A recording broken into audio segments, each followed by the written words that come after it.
from the city that never sleeps. 17 miles from Madison Square Garden, New York City. It's America at Night with Rich Valdez. America's favorite late-night talk program, featuring interesting guests from around the world and calls from across America. And now, here is your host, Rich Valdez. Hi there, good evening, and what's up, America? I am Rich Valdez, Valdez with an S, at Rich Valdez on all of the social media. Feel free to join the show tonight, 866-505-4626. That's the legacy line. Of course, that's 833-4-VALDEZ. If you're new to the show, happy to speak with you. Regulars, happy to speak with you too. It's Wednesday night, and there's a lot going on in the world, as there usually is. And I want to get into something that I think is, well, there's a lot to talk about, like there always is. But one of the things that I think we need to discuss is what's going on in the world. Oftentimes we look at the news of the day, we see what's going on, and there's developments on current stories. You know, we've got the strikes against the Houthis, the Houthi rebels, terrorists, whatever they're labeled as now. And that remains, whether Biden agrees that they're rebels or not, terrorists or not. But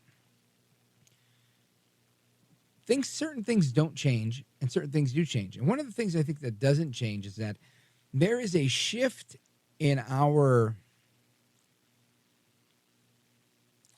I'm going to say culture, right? There's a shift in the culture. There's a shift in the way that we operate within society. And one of the things that I think is interesting here is we've really, really come to a place we haven't been before. For example, I go to a certain gluten-free bakery. It's gluten-free, has keto. It's a fantastic bakery. And the woman, she knows I work as a broadcaster, doesn't know that much more. I don't think she's ever heard the program. But she tells me, how are things in the news business? And I said, well, so far so good. Very busy lately. And she said, yeah. She said, have you heard about the story that Trump is God? And I said, no, I haven't heard that story. And she said, well,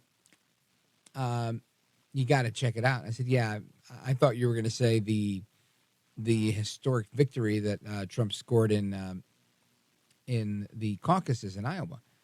And she made this face, like a kind of sourpuss face.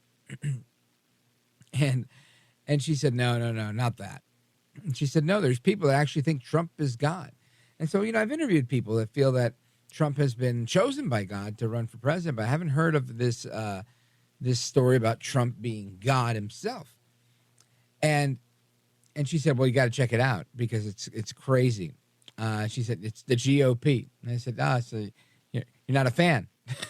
And she said, oh, no. She said, he's exactly what's wrong with this country. And I said, well, why? And she said, well, number one, January 6th. She said, that never should have happened. And if he's reelected, it's going to happen again. And I said, well, what makes you so certain? And she said, well, it's clear. He's already proven to us that if he is elected, he will not leave. And I said, well, what makes you think he's not going to leave? And she said, well, he tried not to leave last time. Look at January 6th. I said, well, I mean, I think January 6th was a bunch of individuals that were trying to make a point and were kind of goaded into going into the building. And she looked at me like I was the most gullible guy ever. And she was like, oh, come on. She said he didn't want to give up the presidency. He's a rich, spoiled brat. And people like you and me, brown people, we pay the price. I said, well, I got to tell you, I don't think I've paid any price with Trump as president. And she said, oh, no. But we're paying the price. Our democracy's at stake. And so, well, what about our democracy's at stake? And again, this is as I'm buying very expensive pastries that are, you know, like $6 brownies, right? And And I love this place. It's a great place. She said, well, he wouldn't leave. I said, but he was there before and he left. She said, well, he was forced to. I said, well, then what makes you think if he's back in, he would stay? And she said, because he's already proven who he is. And it dawned on me that this was more than a difference of opinion. This was two alternate realities. A reality where some of us think that Trump did a great thing for this country, and some of us are deathly afraid of what Trump might do again. And she said, the man took documents and he thought he was entitled to them. I said, well, I got to be frank with you. I don't care. And she said, what do you care about? And I said, I don't know. I feel like wages were up. Things were better. My kids had work. My kids were well. I didn't suffer. They didn't suffer. And she said, that's the problem. Too many people are focused on their bottom line and they don't care. And that's sad. Have a good day. And I'd already paid for my stuff and I was on my way out the door anyway. But I realized she was, walking away from me. And it made me think, how many more otherwise normal people, right? This woman was a very normal, rational person, a very sweet woman. Her and her husband, they run a fantastic business that I'm happy to be a patron of. And I realized we're surrounded, right? There are tons of people that think that Trump is absolutely the worst. He's the absolute worst. And it gives me pause and it makes me think, how do we get out of this place?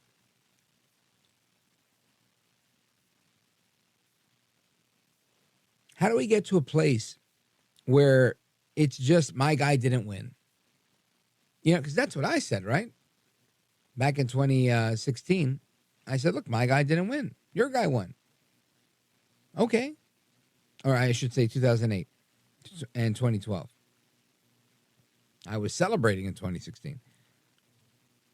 This is way more than agreeing to disagree. This is truly people that are just on different sides of the planet, different sides of the universe. And it's lamentable, right? It's sad for me to see it. I don't want to go through life thinking that we're so divided. I mean, I talk to these people all the time, and once we brought up Trump, it was like, oh my gosh, all bets are off. And I wonder, can we get back to a place where we can peaceably coexist? Or does this continue to get more and more divisive? And then we, I don't know, self-destruct, pop, civil war, who knows? It's an interesting question. I don't think we get to that, but I am curious.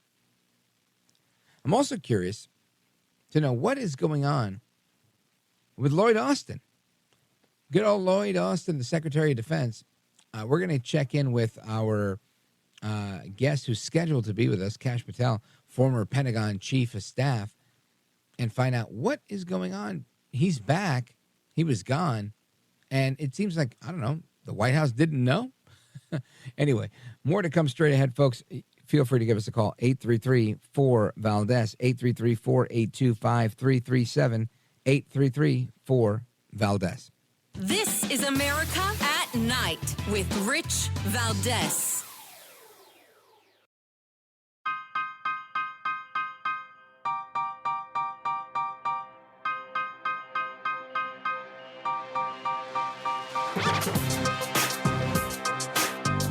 America at Night with Rich Valdez.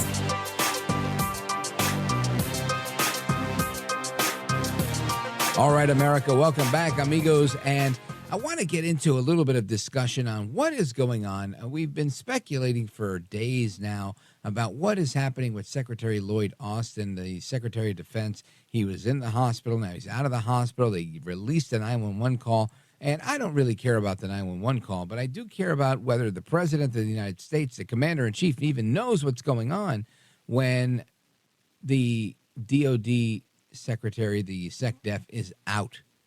And it seemed like we didn't really have a firm handle on that.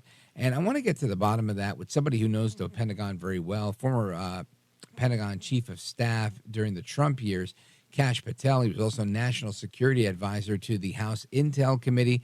Kash Patel, welcome back, sir. Hey, it's great to be with you. Thanks for having me on. You bet.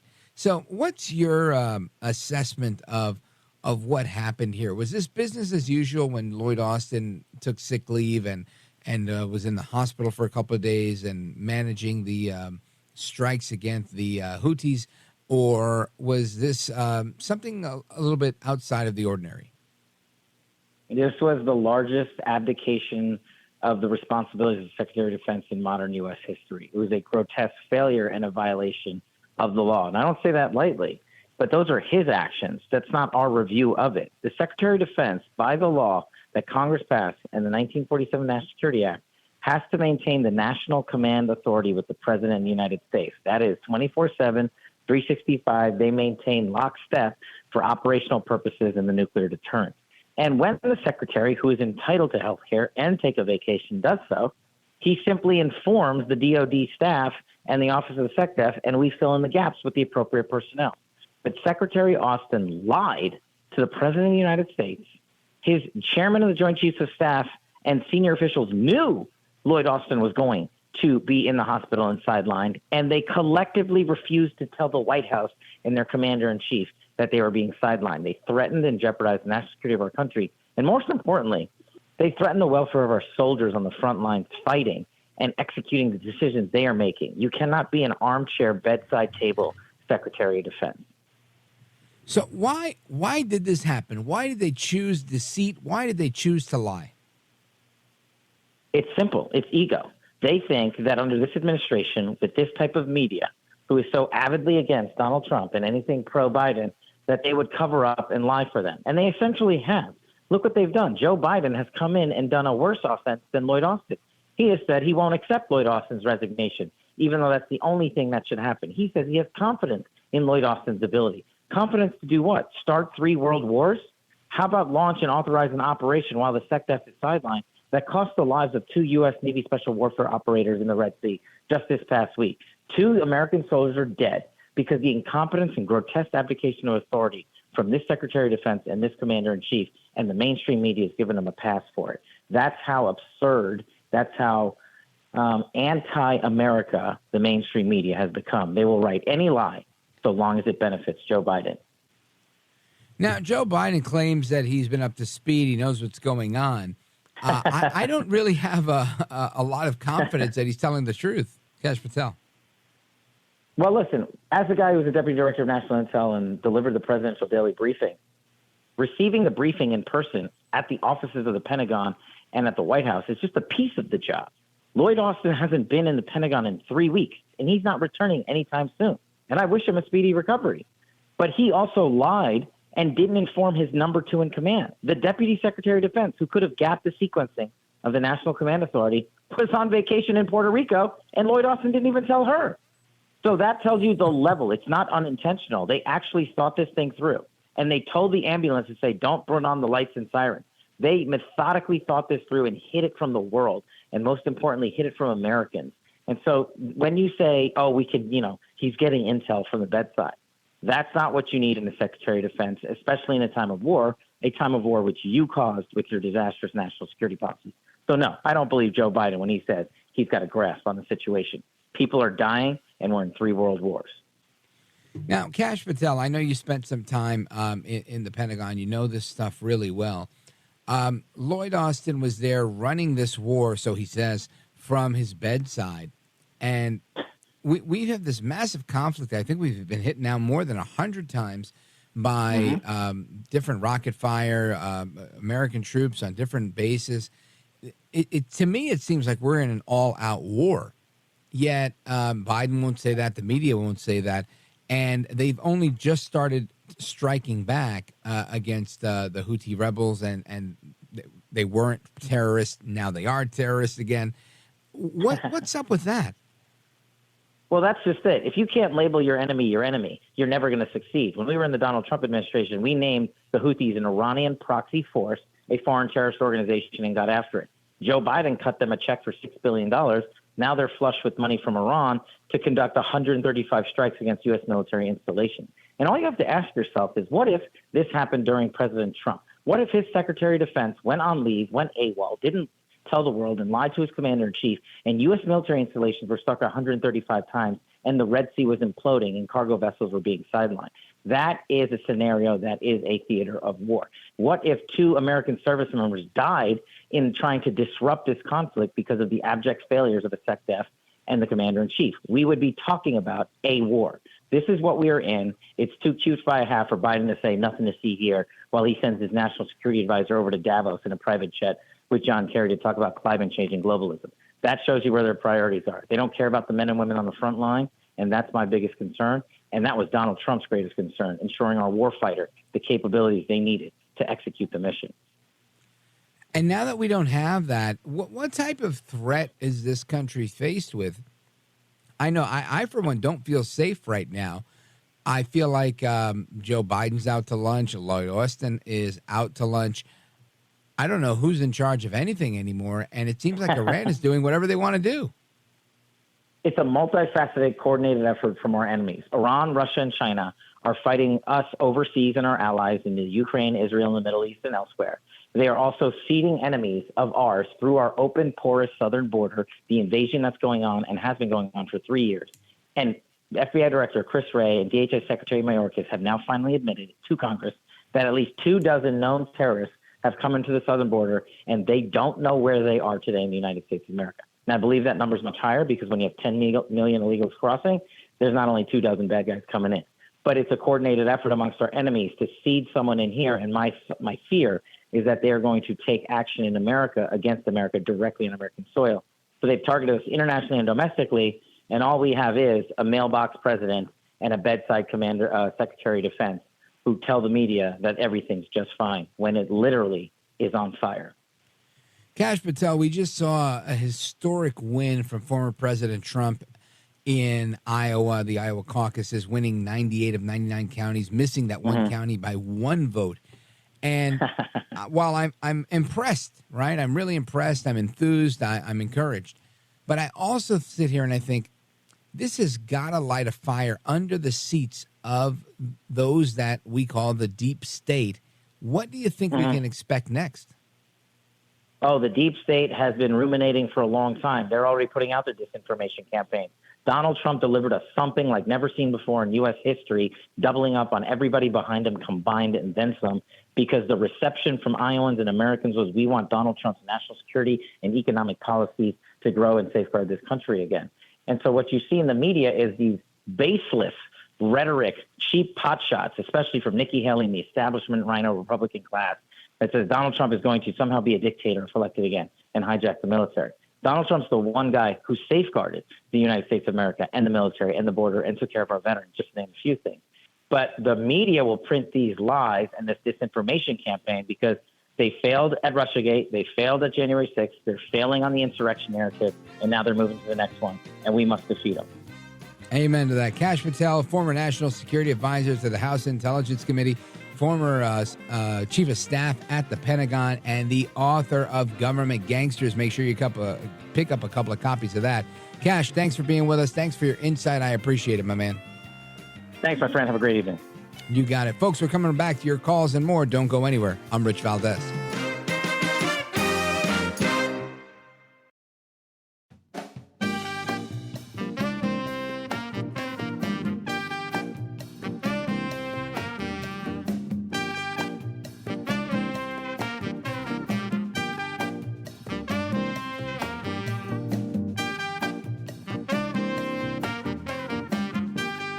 Well, thank you, Rich, and thank you for everything. I know you very well, and I listen, but I have a lot of people that listen, and they love your show, and I appreciate it very much. America at Night with Rich Valdez.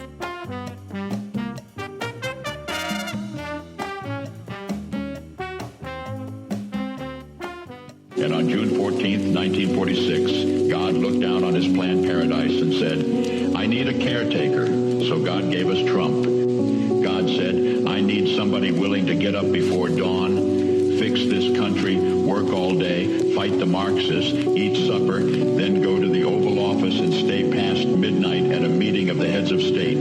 So God made Trump. I need somebody with arms, strong enough to rustle the deep state, and yet gentle enough to deliver his own grandchild. Somebody to ruffle the feathers, tame cantankerous World Economic Forum, come home hungry, have to wait until the First Lady is done with lunch with friends, then tell the ladies to be sure and come back real soon, and mean it. So God gave us Trump. So Donald Trump shared that video. You just heard the audio, and basically describing a hardworking person, and that God gave us somebody to be a caretaker of the country. And the media is ablaze. They're just going beside themselves. How dare you? How could you? How, whatever. I don't think it was that egregious, but again, I'm biased. I like Trump, but I really don't think that that's that crazy. But the media says that he shared a bizarre biblical video saying that God made him to be America's caretaker. Now, I do believe God makes people to do certain things at certain times. I do believe that. I do believe that there's very few people. In fact, I don't think there's another person right now that could do what Trump is doing. If there was, it would be Ron DeSantis. And do you think Ron DeSantis could do it? I don't think so. I think coming in second, a very distant second, proved that he can't. There's nobody that's even competitive to Trump in this current election climate. And I think that's evidenced by the numbers. So what gives here? Why are people so up in arms because he shared a video? Well, some people are saying that he thinks he's God. I don't think he's God. I think he thinks that he has a mandate from God. He owes God, if you will. And I think so many of us owe God, right? If we're given children, we owe God what we've been given. We have to do the right thing by our children. I don't see it as a very big detriment. I really don't. But maybe, I'm part of the cult. Maybe I've been sucked in. Who knows? But I just don't see it that severely. But let's see what you guys think. 833-482-5337, 833-4 Let's go to John, Salem, Ohio, WNIR. John, go right ahead, sir. Hello, how you doing, Rich? Wonderful, thank you. Good to hear from you. Hey, I'm not political, nothing like that. In fact, I never really even voted. However, when it comes to Trump, I was like, between Trump and Biden, I was like, I'm going to vote for Biden. And then I wound up, getting sick, wasn't able to. I was happy that I got Biden. Now, not so much. But anyhow, so you're talking about, people are saying, Trump is God and this and that. It very well may be, because this is the end times. I'm not political. I'm not biblical or nothing like that. I mean, I am Christian, but, I was listening to another show earlier. I'm not going to say the names or nothing, but on another talk show. And people was talking about, Trump was the Antichrist and all that. I'm thinking, he's probably not the Antichrist. Maybe he is to God. Does that make sense? Sure. What would make you think that, right? And what would make you think he's not the Antichrist, but that he might be working on behalf of God?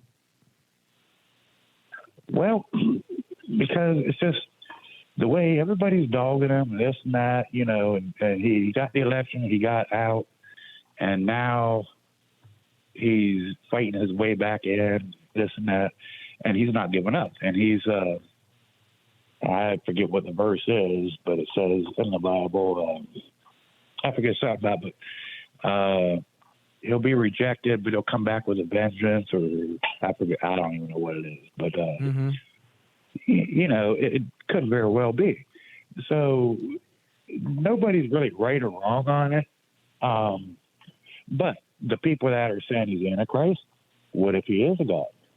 What if he is sent by God, to make America great again, which I believe he's going to do. Yeah, well, listen, John, I think you make a solid point, and I think you're right. None of us know anything, right? But We can only look at what we know and what we've seen in the past. Clearly, Trump hasn't done anything to indicate that he's the Antichrist. And it goes back to my argument earlier, and not even, it was a discussion, a very friendly discussion with the woman at the bakery, where she was saying that, I can't believe this guy, that people like him, the GOP. It was almost like the GOP was a bunch of Satanists. And again, I'm not making the case that the Republican Party is a bunch of saints either. But I am saying that it's fascinating to me how someone could purport to operate in kindness and in love and then treat Trump the way they do and have the contempt towards Trump that they do. Whether Trump is sent by God or not, I believe that in civility, in normalcy, in just general kindness, we should give him a chance. If people want to vote for him, we give our neighbors a chance to vote for him. If our neighbors elect him, then we follow suit and we respect that decision. If our neighbors don't, we follow suit and we respect that decision too. That is what civility is all about. And it's just sad that we are where we are now. And what are you going to do, right? What are you going to do? Anyway, we continue with your phone calls and more straight ahead. 833-482-5337. I thank you for your call, my friend. 833-4-VALDEZ. Of course, if you missed any portion of the program last night or any night, you want to check out one of the interviews, check out our website, Rich Valdez, AmericaAtNight.com, and you can hear any one of our long-form interviews with our guests and get the scoop on that. We're going to continue with your calls right now. Don't go anywhere. This is America at Night with Rich Valdez. Call now, 833-4-VALDEZ. That's 833-482-5337. 833-4-VALDEZ. That's Valdez with an S.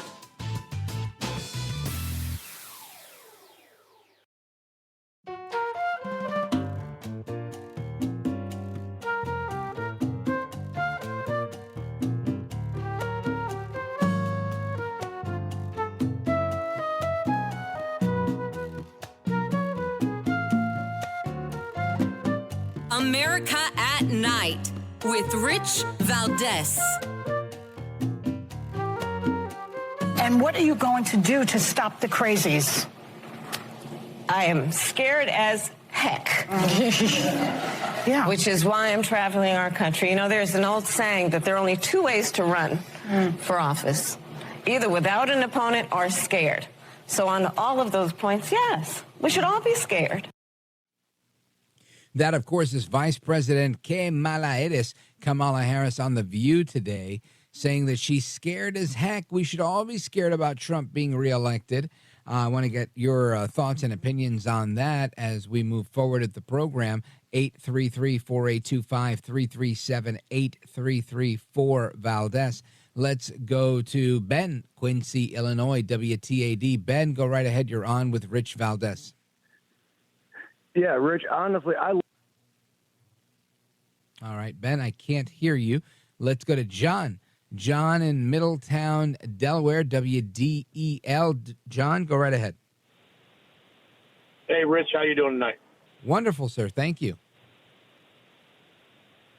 I was called. I know you're. Oh, geez. Everybody disappeared. I don't know what's going on. It's the deep state or somebody asleep somewhere. Anyway, that's a shame. I was really hoping to hear from you. America, if you're listening, call now and let your voice be heard. These guys clearly didn't have a good connection. Hopefully it's not the deep state attacking us. But ultimately, I believe Trump is, I don't believe Trump is God. I don't believe Trump is anything more than a very, very capable person. He's very capable in business. He's very capable in government. And he's used his prowess, his capabilities, his experience to succeed in whatever he does. And by succeed, I mean ruffling the feathers of the establishment, ruffling the feathers of those that make money on tax dollars and don't really provide anything of value. And I think there's too many people like that in Washington. And Trump comes along and says, well, what are we getting out of that? Where's the profit? And there isn't any. Oftentimes there isn't. It's just too many people making more than they would in the private sector that work in the government. And we foot the bill. And for many people, scoring a job in government's like hitting the lotto. I can tell you, I worked in the government, and it was an extraordinarily easy job that I remember the first assignment they gave me. They said, here, take this, do this. I brought it back 2-3 hours later. I said, all right, here you go. And they said, no. You don't understand. And this is when I worked in New Jersey, state of New Jersey. They said, no. The due date on this is 3 weeks from now. I said, well, I finished it already. Give me something else. And he said, no. You don't do it like that. You take your time with this. It's going to take time. You got to figure things out. And in effect, they want you to do things slowly. They don't want you to be the best that you can be. And that was how it worked. And that's sad. Very, very sad. But that's where we are as a nation, as a people. And I think that, you get a guy like Trump that's used to building buildings and paying for everything from the labor to the materials. And when he sees something that doesn't make sense, he says, hold on a second, I don't want to pay for that. And I think that's how we should be as well. We should say, hold on, Joe Biden, I don't want to pay for that. I don't want to pay for Joe Biden in the White House. I don't want to pay for Kamala Harris running scared. I don't want to pay for the Houthi rebels. I don't want to pay for the deep state allowing the border to be open. I don't want to pay for this redefinition of what a man and a woman are. I don't want to pay for any of this stuff. I don't want my children to pay for it. I just want to live my life. And Ronald Reagan had a famous quote, and he said, look, government isn't the answer to the problem. Government is the problem. And I believe that. And I think too few people believe that. But that is where we are today. I see the calls are coming in. Let's see.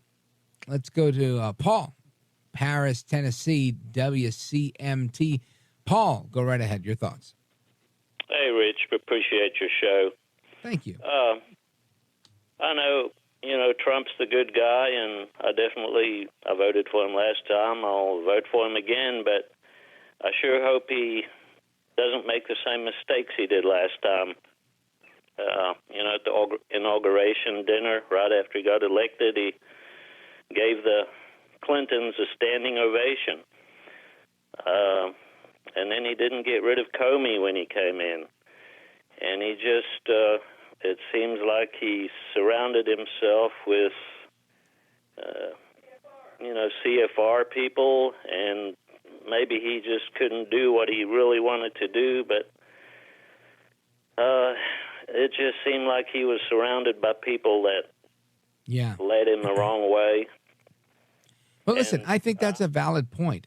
I think, and listen, I worked for Governor Chris Christie and the Christie administration. I'm originally from Brooklyn, but I moved to Jersey as a teenager, and I live in Jersey now. And I can tell you that I think Chris Christie understood the deep state and was a good transition chair for him.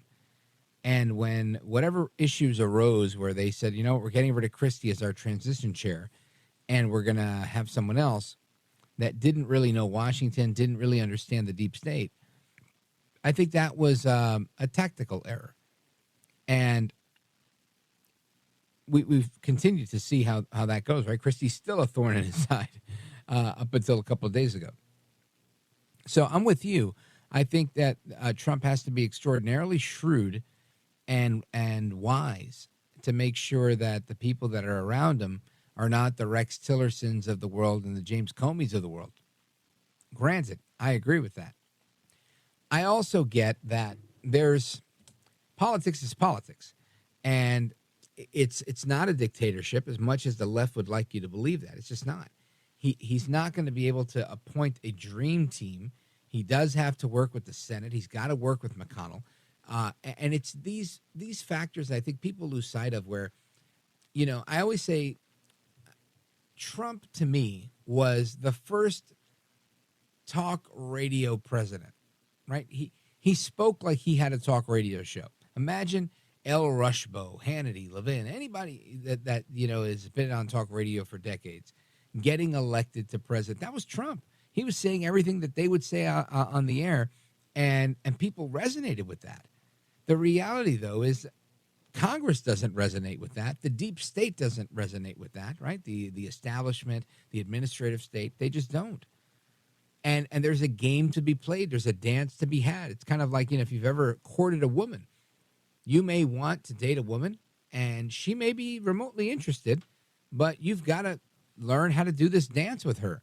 She's not just going to flock to you because you're handsome and you're terrific. And if that's the case, then, hey, you're golden. But in real life, you've got to learn how women work, and you've got to give a little and get a little. And Washington seems to be the same way. There's a little bit of a give and take there. And while we may want to go in there guns blazing and be as uncompromising as we can be, the reality is we're outnumbered. And you've got to leverage things. You've got to leverage people. You've got to work and create scenarios where you can win. And I think Trump understands that.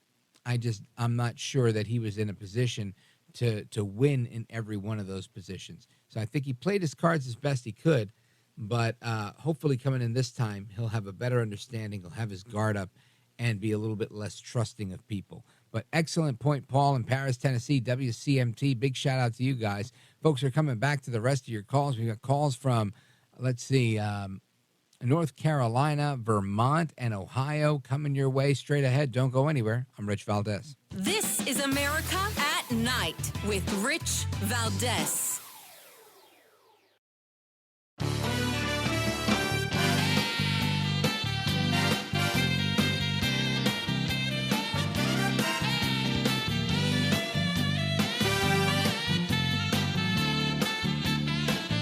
America at Night with Rich Valdez. All right, America, welcome back. It's the speed round, and I'm looking at the calls. Look at this. We've got a Timothy, Thomas, Matthew, Michael. It's like we're reading the Bible over here. Let's go to Tim, Akron, Ohio, WNIR. Go right ahead quickly.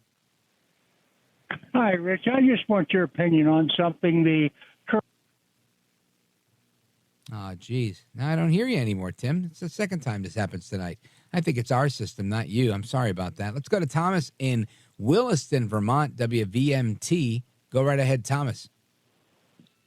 Yes, some of the answers that are coming up is we do carry money. In God we trust. We have a preamble that says we're endowed by our Creator, and those who hate the gospel also hate the Constitution, and the media is classified in the dictionary under fiend and FDIGN. That's what they're operating under, and you want to look it up, or listener can, an unabridged dictionary, FEINT. This is how they're operating, and they've got an act, and they don't have to be, the only people they have to be scared of is themselves, because they've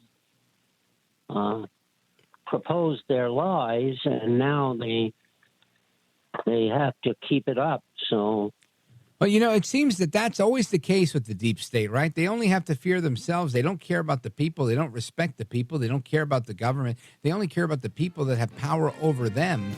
And that's who they respond to. And I think that's exactly our problem. And that's why Trump poses a problem to them, because Trump wants to defend America. Trump wants to support America and kind of restore things to normalcy. And that is a threat to those that are used to breaking the law and breaking the rules and using government for their own benefit.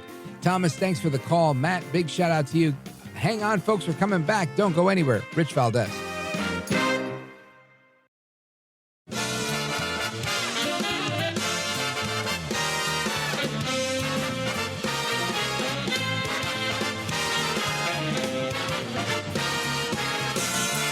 Live from the city that never sleeps.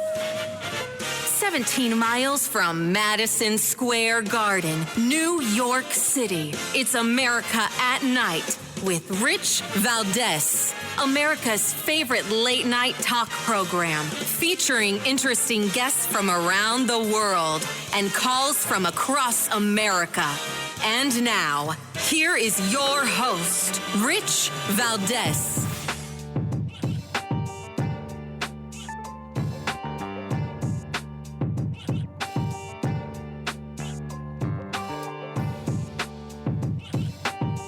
Hi there, good evening, and what's up, America? I am Rich Valdez, Valdez with an S, at Rich Valdez on all of the social media.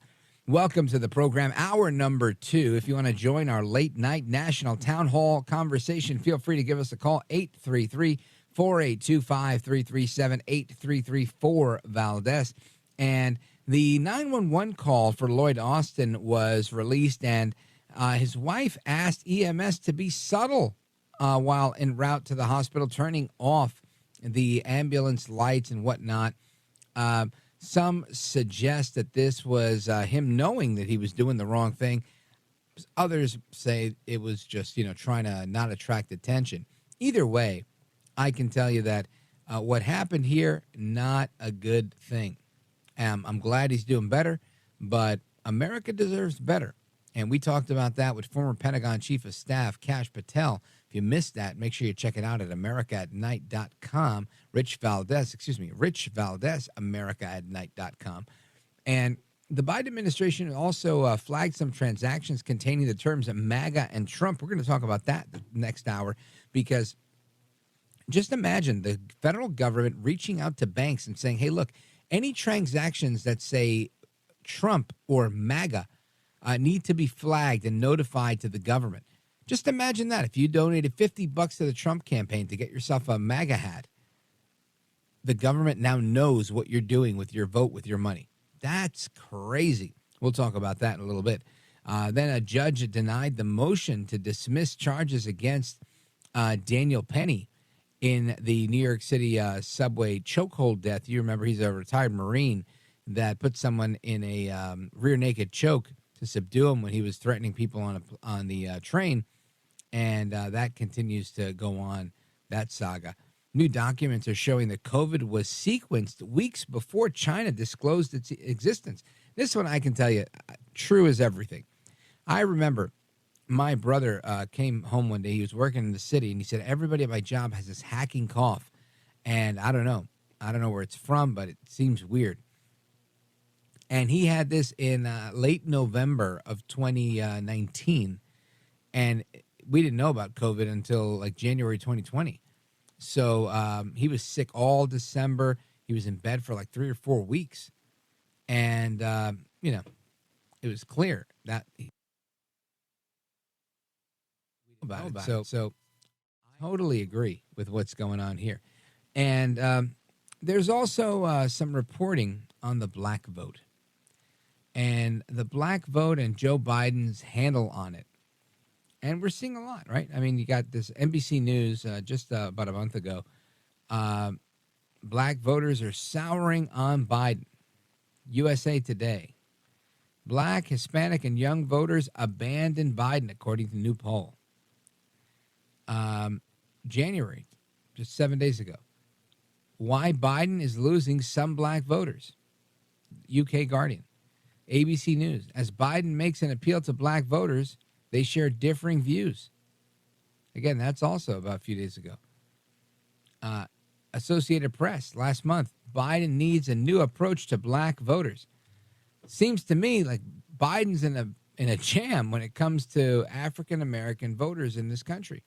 And it wasn't that long ago that one of my colleagues, a friend, Cara Castronova, took to the Bronx on Fordham Road and interviewed people, just asking them what do they think about the Biden economy. And these people in the Bronx, most of them were black. One of them was Hispanic. I think she interviewed 5 people, the first 5 she found on the street. And they all said along the lines of Biden's horrible, bring back Trump, F Joe Biden, we miss Trump. And it makes me think, what is going on? I've never seen anything like that happen in New York City. And I'm curious to know what the deal is there. I have a good sense, but I want to hear it from someone who understands this better than me. Vince Everett Ellison, he's a member of Project 21. He's written many articles for the American Greatness magazine, for BizPac Review, and other publications. Check out his website, vinceellison.com. And Vince Everett Ellison is with us tonight. Welcome back, sir. Hey, Rich, I'm glad to be with you, man. Thanks for having me. Likewise. Now, what's your take on why Biden is losing the black vote. Yeah, it has nothing to do with the economy. Black people have been poor in America since slavery.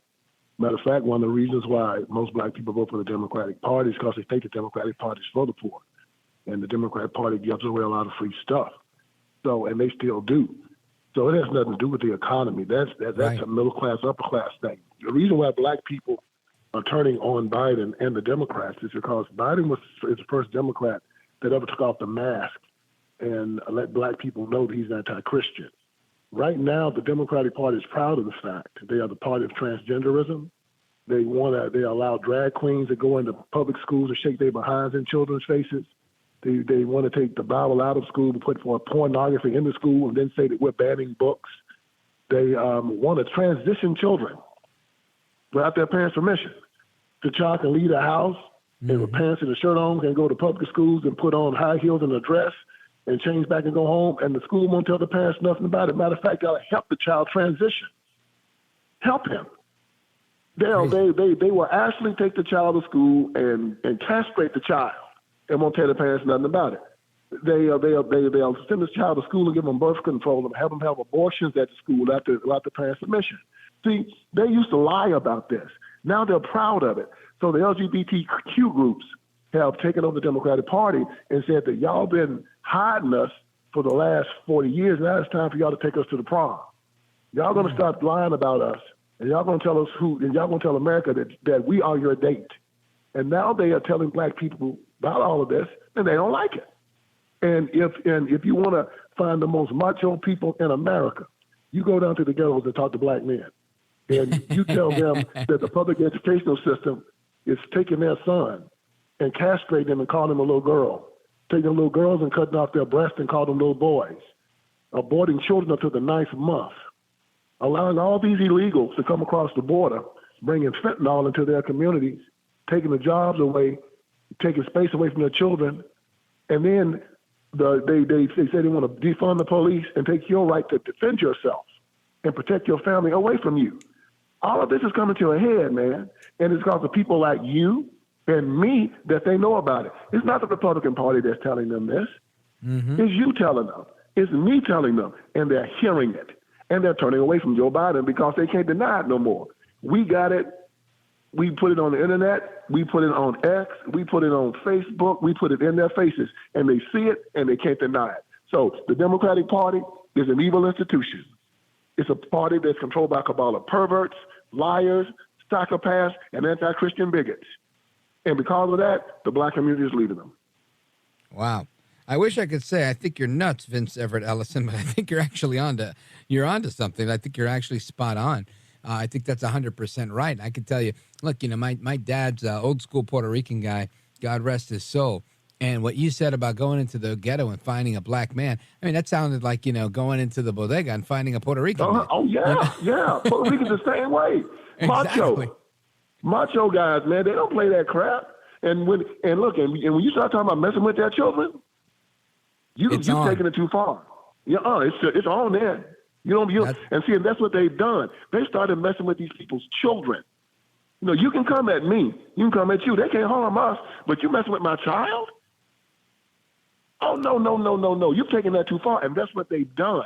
So when they look on TV and they see that they won't let Jesus in the public school system, but they'll drag a drag queen in there and shake his behind in your son's face, that they won't let the Bible into the school, but they'll let pornography into the library, and have your child reading about my two daddies, my two mamas, I want to become a girl, but I'm a boy. And they're looking at this and, oh, no. That's when they turn on you. And so they had done so much foolish stuff to the black community. They said, well, they'll accept anything. Well, they pushed them a little bit too far now, and they're turning on them. Yeah, 100% right. It is sad. Now, Vince Everett Ellison. And Rich, is the same thing in the Hispanic community. Hispanics are leaving the Democratic Party for the same reason. Yeah, I agree with you 100%. And you nailed something right now. You just said that they're coming into the schools and they're coming after our kids. And I've got a clip of audio that I discovered in the summertime, and I think I play it, I don't know, once or twice a week for different guests. I can't let this thing go.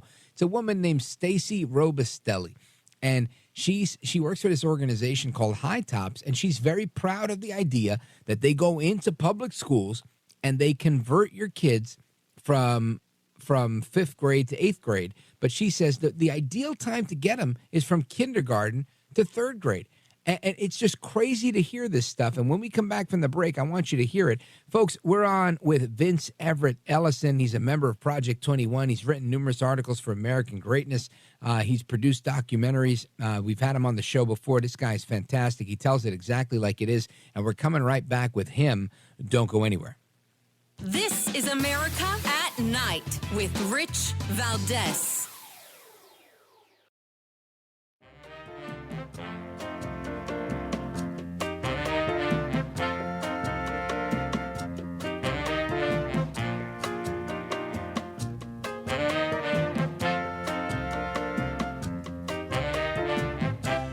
This is America at Night with Rich Valdez. All right, familia, welcome back, amigos. We're on with Vince Everett Ellison. He's from Project 21, and you've seen his articles and his documentaries and his website, vinceellison.com. Make sure you check it out. Vince Ellison, before the break, I was telling you about a woman named Stacy Robustelli. She works for an organization called High Tops, and over the summer, she was bragging about how they go into public schools and promote gender ideology, gender ideology and queer theory in public schools to help kids understand it. And it's almost as if they were preaching and doing an altar call to convert people to Christianity. They throw a celebration when someone comes out of the closet and joins their cause. Listen to this.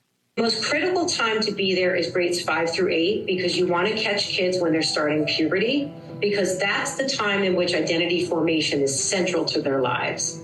However, early intervention is key. So we actually are designing a kindergarten through grade 2 curriculum this summer. And I will tell you, one of the most rewarding experiences, Nikki, we were in a local school system in an elementary school, and we were in grades 3, 4, and 5. And after we were there, 5 students went to the principal's office and came out. So we are really intentionally going into younger and younger grades. Vince Everett Ellison, when you hear this, what's your initial reaction? It's what I tell you. All of these people are Democrats, and they are part of the Democrat Party. And the Democratic Party is an evil institution. It always has been. It was a part of slavery from 1800 to 1860. It was a part of the Confederacy from 1860 to 1865. It was a part of Jim Crow from 1865 to 1965. Wholesale murder, castrations, extra-constitutionalism. And now it's a party of transgenderism, abortion, open borders, disarmament, dope, fighting, tearing down families, anti-Christian bigotry. It's an evil organization. This is the 4th iteration of this party that this country has had to put down and destroy. And just like a virus, they'll find themselves another host and they'll come back. So now they are coming back.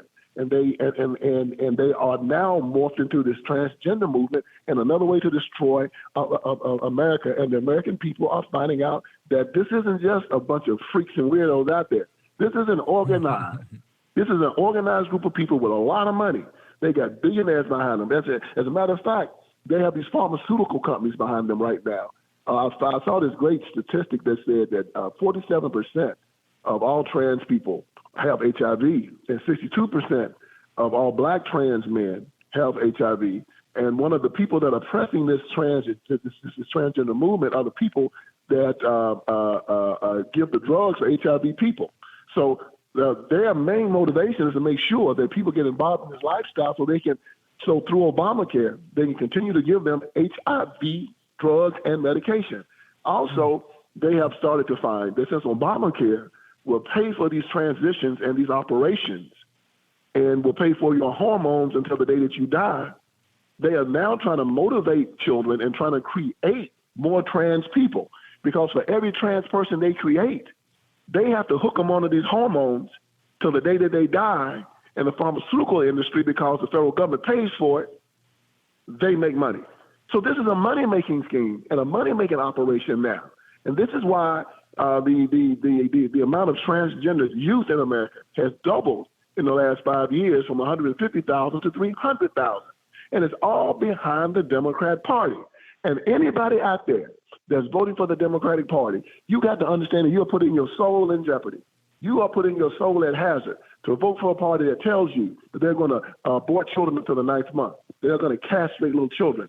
Jesus Christ, the greatest man that ever lived, said that if anyone harms one of these little children, it's better that a millstone be tied around his neck, he be thrown into the sea. Well, I hope these Democrats can swim. Well put, Vince Everett Ellison. Now, Vince, I know we've got your website on here. I know that you're doing some work with Project 21 and you do writing and documentaries. What are you up to lately? How can people check out the work that you're doing? Well, I've just started a podcast, Richie. Thanks for asking. I just started a podcast called the Vince Everett Ellison Show. You can get that on YouTube. You can get that on X. So just go in, put it Vince Everett Ellison Show, and it'll come on. I've also written 3 books that are bestsellers: The Iron Triangle, 25 Lies, and Crime Inc. You can find those on my website, VinceELlison.com, or just put in Vince Everett Ellison and go on Amazon, and everything will come up. You have to know the truth. You have to be educated. My books, my website, my podcast will educate you. Out of all the stuff I've done, from my documentary to my books, nobody has been able to refute anything that I said. And I take it across the gambit. And I'm telling you, the Democrat Party is an evil organization. All they do is meditate on blood. They try to destroy America 4 times. They've always tried to kill Americans. Since their inception, they've killed over 100 million Americans from slavery to abortion. And they ain't slowing down. They want to spread abortion throughout this country. They went crazy when the Supreme Court overturned Roe v. Wade. Why? Because they got to kill people. They have to. And we have to stop them. Well put, sir. Folks, check him out at VinceELlison.com. Vince, what is your social media handle? You can find me on Twitter at Vince Ellison and find me on Facebook at Vince Ellison also. And people look me up, and believe me, you have to understand, because you don't want to be complicit in murder. One of these days, we're going to die, and we're going to have to stand in front of God. And he's going to say, tell me why you voted for this man who told you if you put him in the power, he's going to use federal money to kill children. Why did you vote for him? Don't you know that makes you complicit in murder? And you're going to have to tell God why you voted for a man that you know that you gave power to that's going to kill children. Outstanding. Vince Everett Ellison, member of Project 21, which is the nationalcenter.org. Check out his website, VinceELlison.com. Follow him at Vince E. Ellison. Vince, you are a gentleman, a scholar, and a patriot, and I appreciate you, sir. Richard, God bless you and all y'all. Thank you so much. God bless you, too. Folks, we're coming right back. More to come straight ahead. Don't go anywhere. I'm Rich Valdez.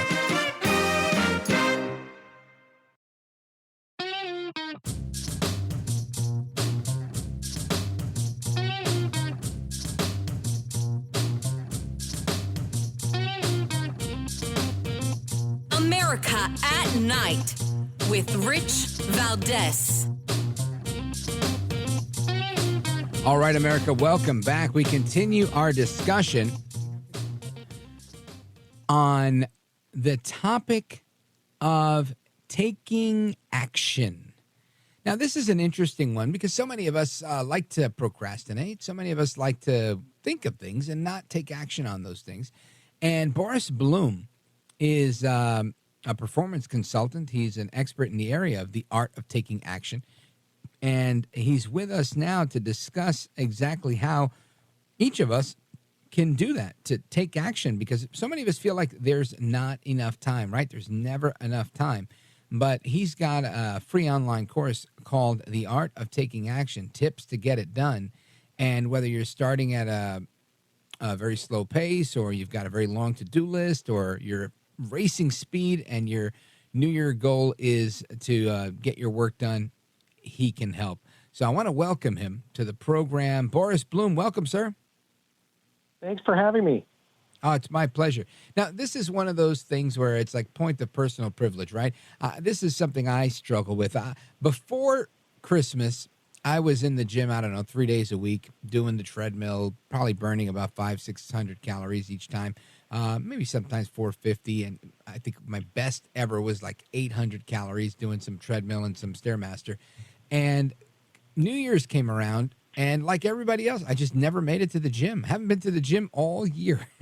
And it's one of those things I need to do. I think I've gained 8 pounds from the holiday weight, and I need to get back in the gym. And I know I'm not alone. I know there's 1 million people listening, really 5 million people listening right now. And of that number, there's plenty of people that want to take action on something, and they're not doing it. What say you? Well, I'll tell you, the vast majority of people fail at this, and they fail at this not because they had a bad intent. They all wanted to take action. In fact, many of them, if you ask them, December 31st, were you committed to taking the action? And absolutely, they would tell you they were. But the fact of the matter is that they oftentimes are not really, truly committed deep down inside, and there's some missing element. And the missing element is they don't have a reason for taking action. So the example that I would use is if you went to the doctor in the middle of December and the doctor just got your blood work back and said, hey, you know what?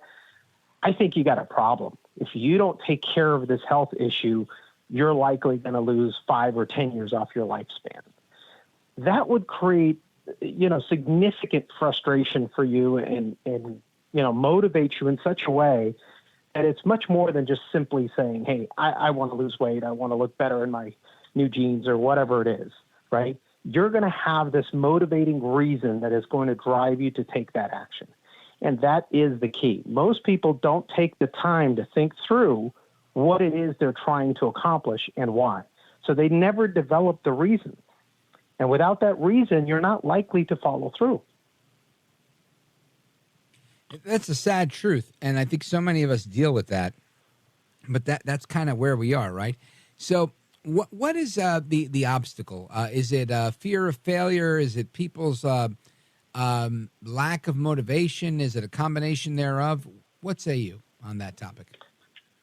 Well, I think it comes down to people not actually taking the time. Like I've worked with high performers for years and years, and I found out that most high performers have 3 characteristics that they all share. They are extremely disciplined in whatever it is that they do. They're very decisive, and they're very deliberate about what they do. And so if we dig deeper into each one of those things, for example, being deliberate, how can you be deliberate if you haven't really sat down and thought through the process? You don't have a motivating reason to do that activity. Now, it's pretty simple when you're talking about losing weight and getting in shape, but most people have much more complex, things that they're trying to accomplish in life. And they get distracted by all kinds of things in their life. Today, we live in a very complex and distracted world. You've got, social media. I tell people if you want to really get a handle of this, take your iPhone out, go to the settings, and have a look at screen time and see what you're actually spending your time on. And it's shocking to most people. So the amount of distraction that exists in the world today is just extreme. And unless you have something that filters out the activities that are distracting you and helps you focus on what it is that you're truly trying to accomplish in life, you're not likely to take the actions that you actually need to make progress. Excellent advice, Boris Blum. And I want to make sure everybody is aware that these roadblocks are very common. And I really want to zone in on the most common roadblock. And I think we kind of talked about it, but I want to reiterate it. And the fact that people really do feel like they just don't have enough time, and they think that's a valid excuse. And the reality is it's not, right? It's really a cheap excuse for getting in the way of your own goals. So I want to kind of hone in on that when we come back with Boris Blum. Make sure you check him out. His website, my-ceo.com, my-ceo.com, or check him out at borisblum.com, B-L-U-M Bloom. We're going to come right back after this pause. Don't go anywhere. This is America at Night with Rich Valdez. Call now, 833-4-VALDEZ. That's 833-482-5337. 833-4-VALDEZ. That's Valdez with an S.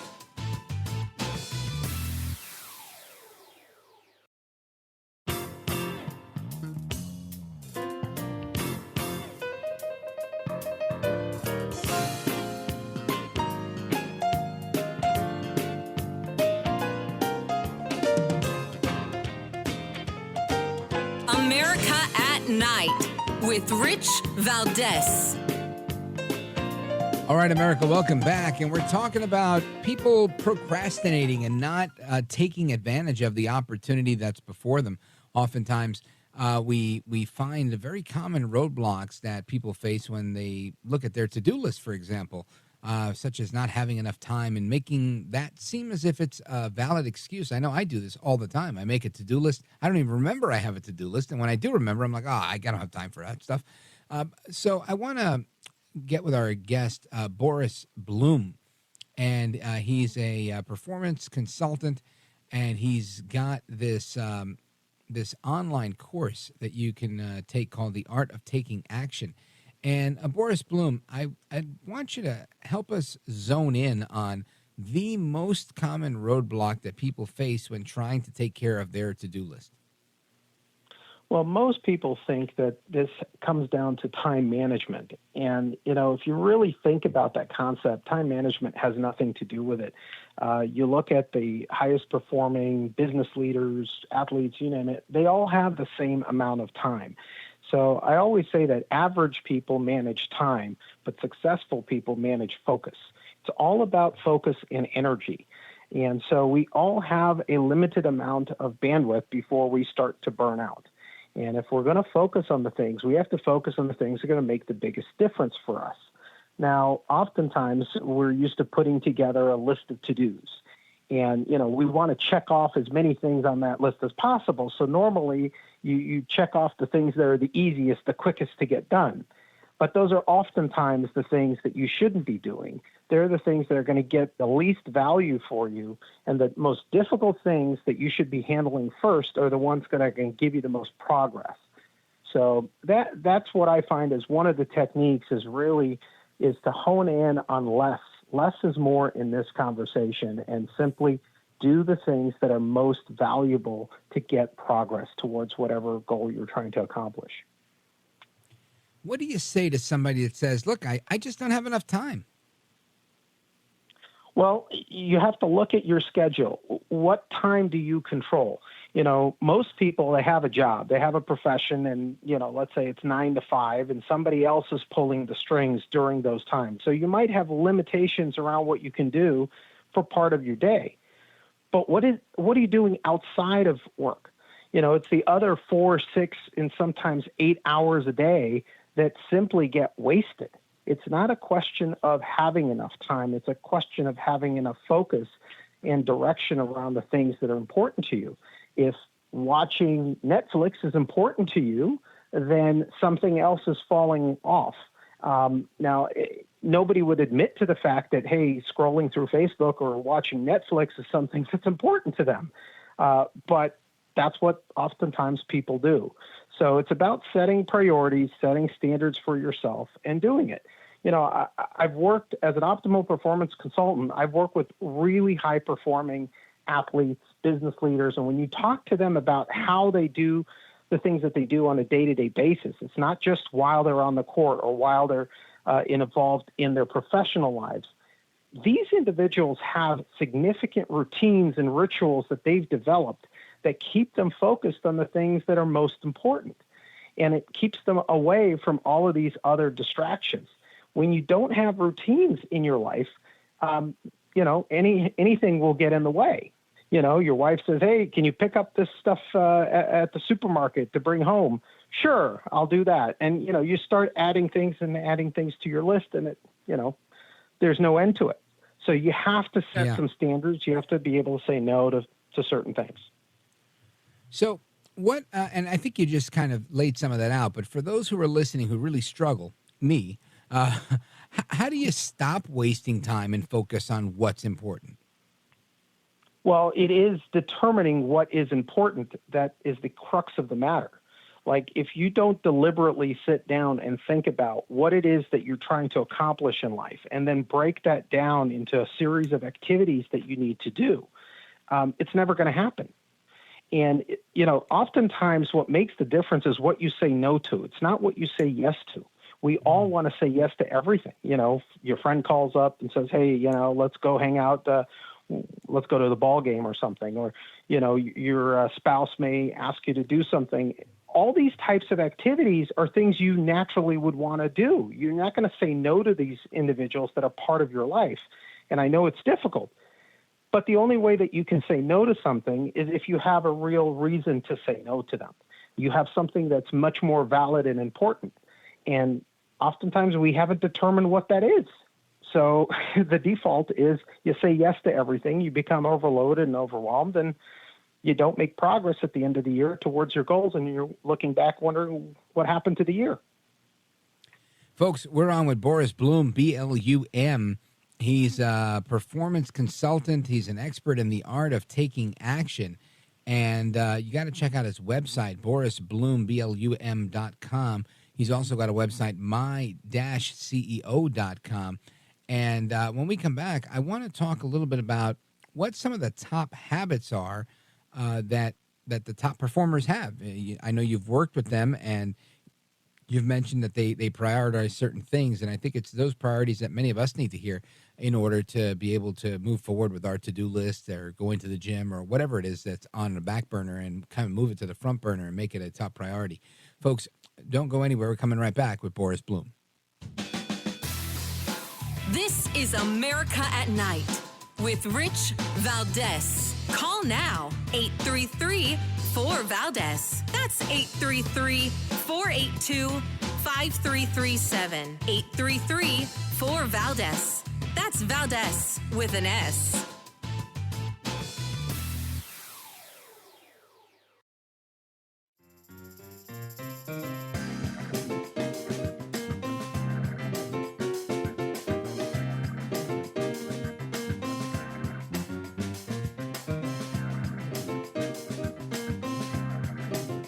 This is America. This is Night. This is Rich Valdez. All right, America, welcome back. We're on with Boris Blum. He's a performance consultant specializing in the art of taking action. And let me tell you, that's something I always need, some tips to get it done. I think we all do. And we've been talking about, how we can stop wasting time and focus on what's important and how we know the difference between what's important and what's not. But I'd like to take a little time to focus on, what the top habits are of the top performers that you've worked with, Boris Blum. Sure. Well, let me just say one thing before we actually go into the habits, and that is the fact that, you can model success, but you can't copy it. Success leaves clues. But think of the concept, we've all probably heard of David Goggins, right? He's kind of like superhuman as an individual. But is it realistic for somebody to wake up one day, maybe read the book and David Goggins' story and say, I am going to turn into David Goggins, right?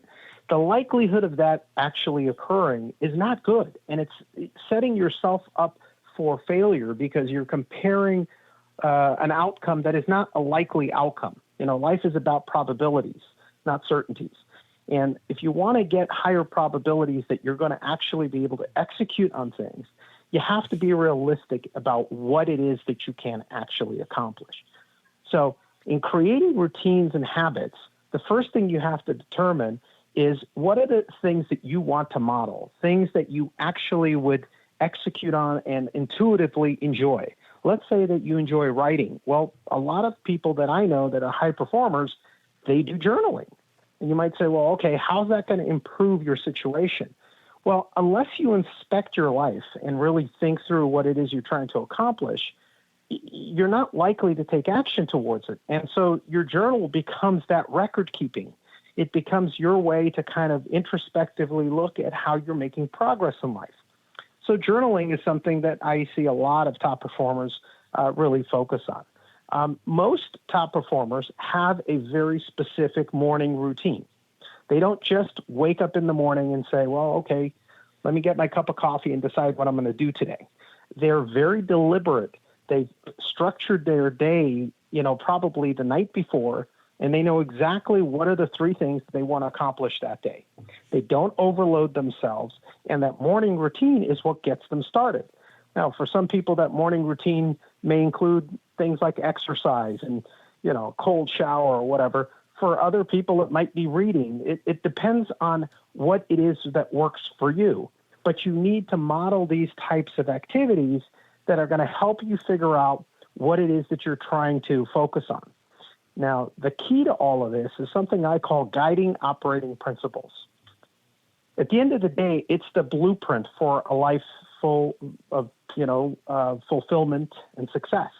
And that's different for every individual. And so you have to create something like the guiding operating principles, which is a document that outlines what it is that you're trying to accomplish in life. What are the things that you want to accomplish this coming year? What does an individual that accomplishes those things, how do they show up? What are the standards that you're setting for yourself, for people around you? And when you put that in front of yourself on a consistent basis, you use that as your blueprint. It makes life much easier. It makes it very easy to know what do you say no to, what do you focus on, and it kind of solves a lot of the motivational issues that pop up when people are not taking action towards their goals and objectives. So hopefully that's helpful. Outstanding. Boris Blum, I want you to take a moment and let everybody know how they could follow the work that you're doing, how they could take advantage of some of your services. Yeah, absolutely. I decided that, this is the time of my life when I want to focus on impact, not income for myself. I've been fortunate enough to get the first part handled in the first 50 years of my life.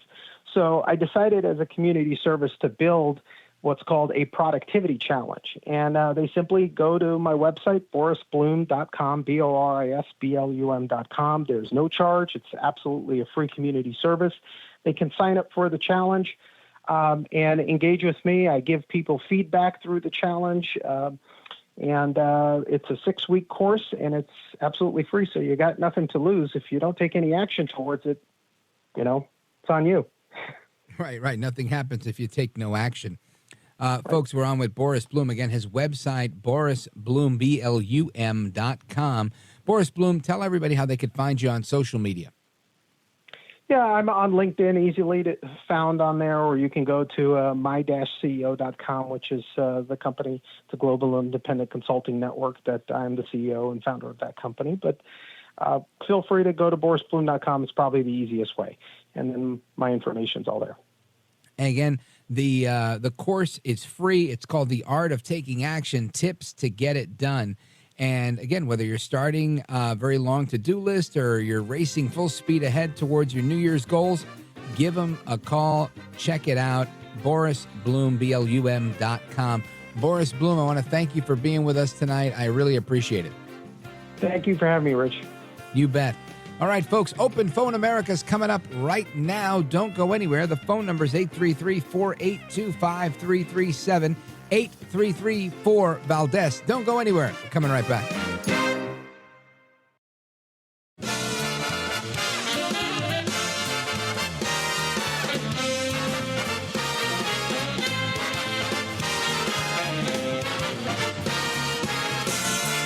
Live from the city that never sleeps. 17 miles from Madison Square Garden, New York City. It's America at Night with Rich Valdez, America's favorite late-night talk program, featuring interesting guests from around the world and calls from across America. And now, here is your host, Rich Valdez.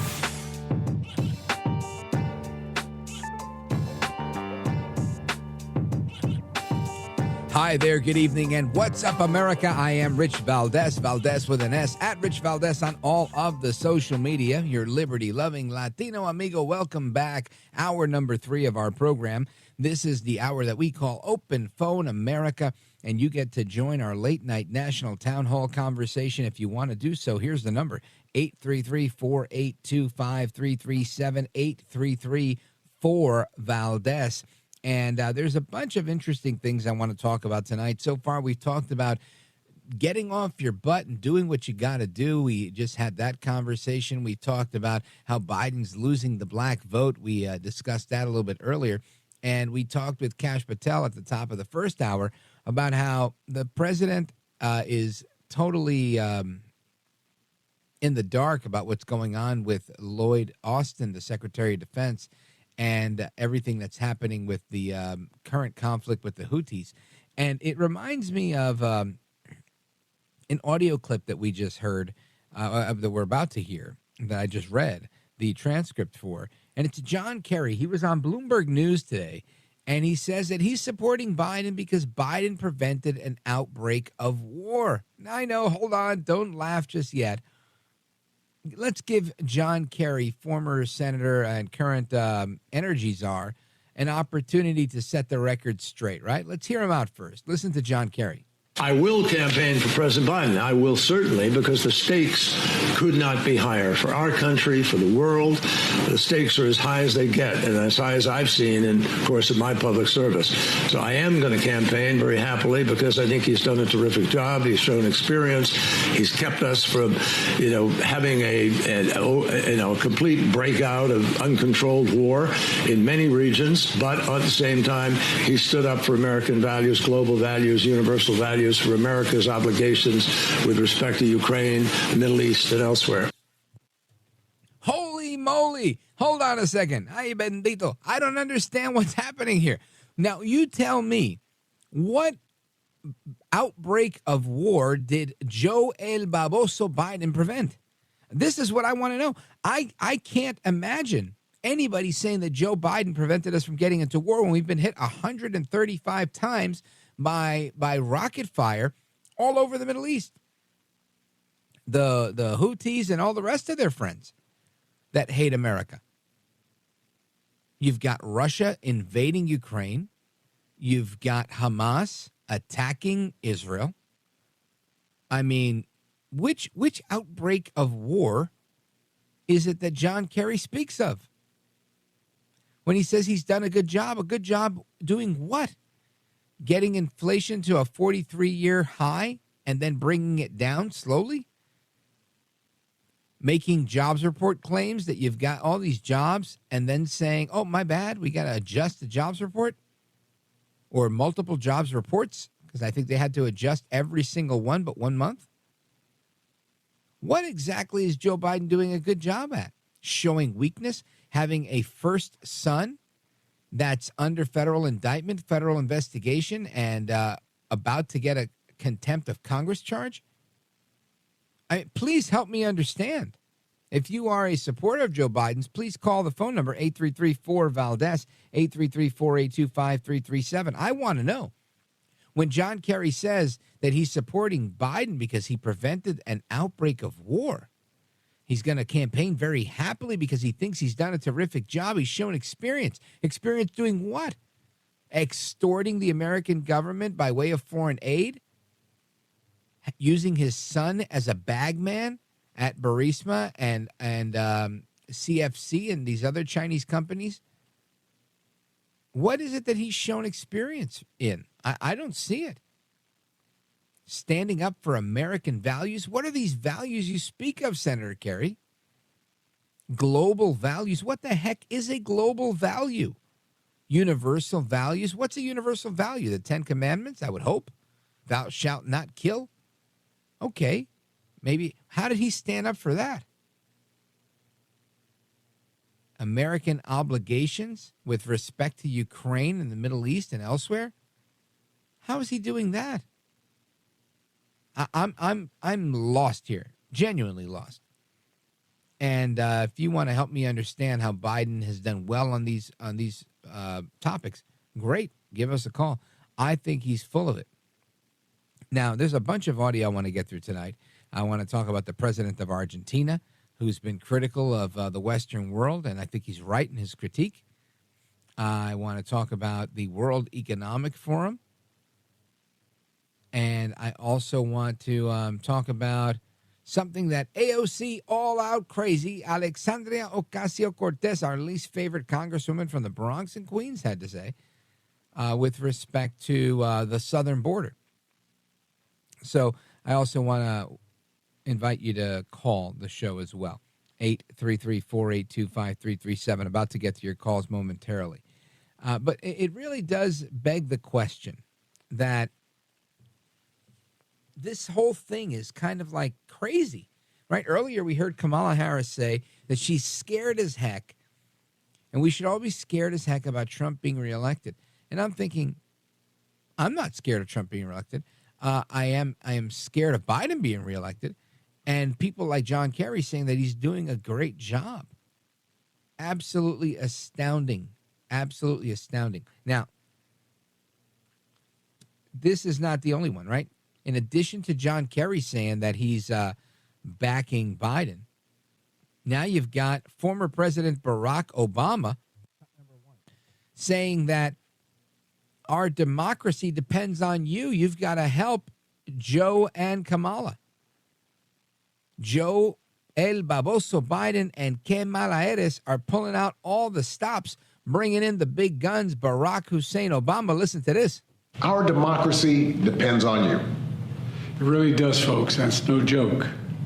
That's why we need you. We need your help to ensure Joe's leadership continues to guide us forward. We know the other side won't rest, so we can't either.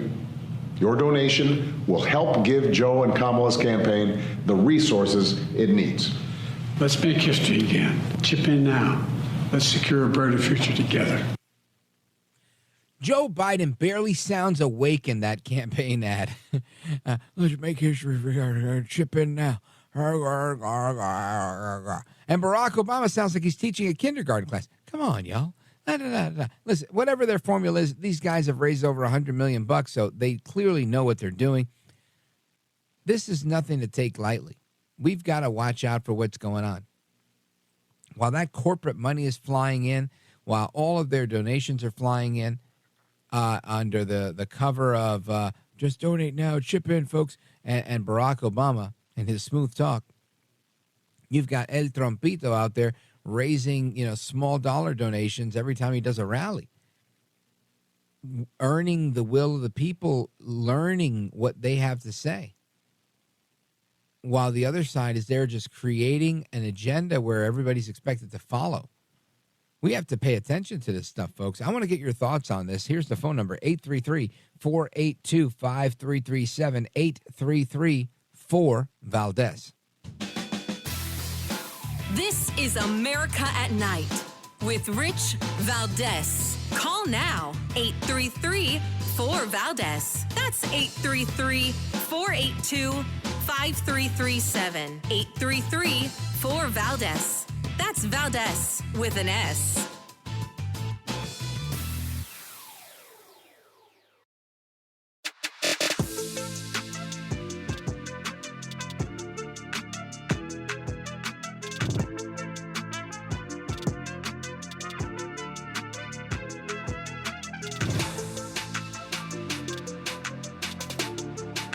Voted best head of hair in live late night radio 6 years in a row. It's Rich Valdez. Call now, 833-4-VALDEZ. That's 833-482-5337, 833-4-VALDEZ. That's Valdez with an S. So the United States has launched their fourth strike against the Houthis. Now, I say, hey, let's strike another 4, right? Let's knock these guys off the map. In other news, the judge in New York has threatened to kick Trump out of the Manhattan courtroom because he wouldn't stop talking. And I believe Trump's response was, I'd love it if you would. How do you not love that guy? I don't know. I guess since I was such a bad little kid and got in trouble and was very, argumentative in school, I guess I relate so well to Trump. But I could see how people think that's problematic. But, man, let me tell you, I love reading these articles. And a judge in Maine has suspended Trump's removal from state ballot until the Supreme Court makes a decision on this. This is kind of what they did in Colorado.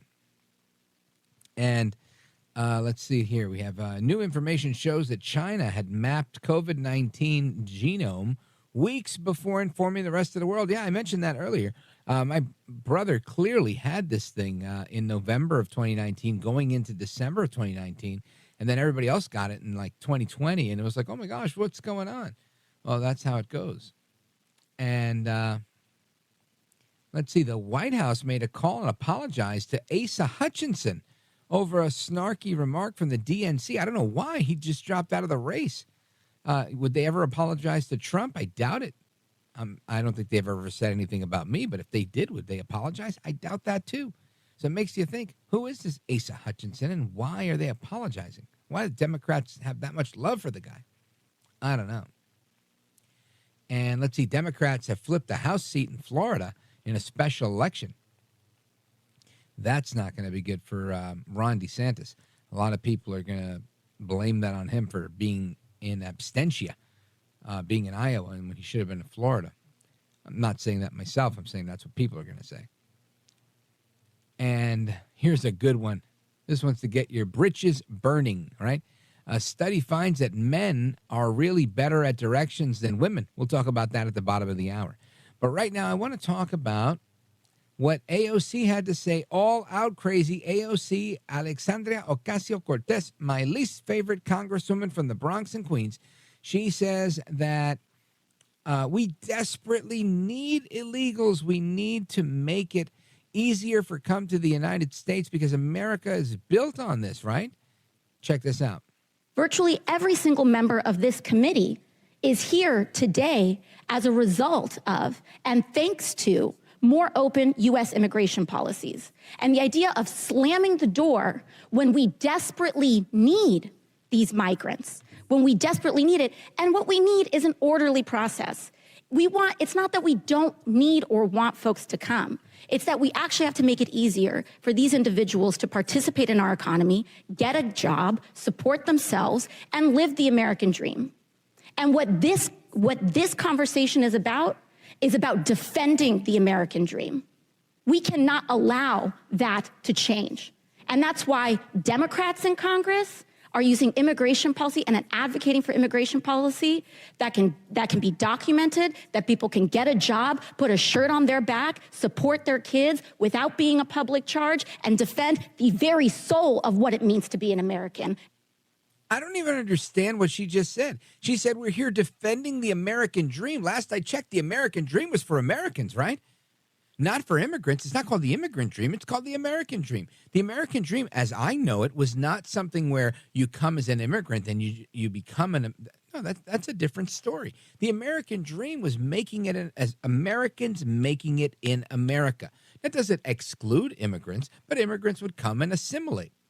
This is not their game. This is not their country. This is not their story. Immigrants play a role in this, but listen. And again, maybe it was my dad, right? My dad is the darkest member of his family, and a lot darker than me, 4, 5, 6 shades darker than me. Juan Jose Valdez. And my dad made sure, because he introduced himself to so many people working as a doorman and working in a factory, a cardboard factory in Brooklyn, New York, when he would tell people his name was Juan, people didn't know what Juan was back in the 70s, or he came here in 55, so the 60s and the 70s. And it was like, what? Juan? He got tired of hearing that so often that his name morphed into John. It became the anglicized version of his name, and guess what happened when he had boys?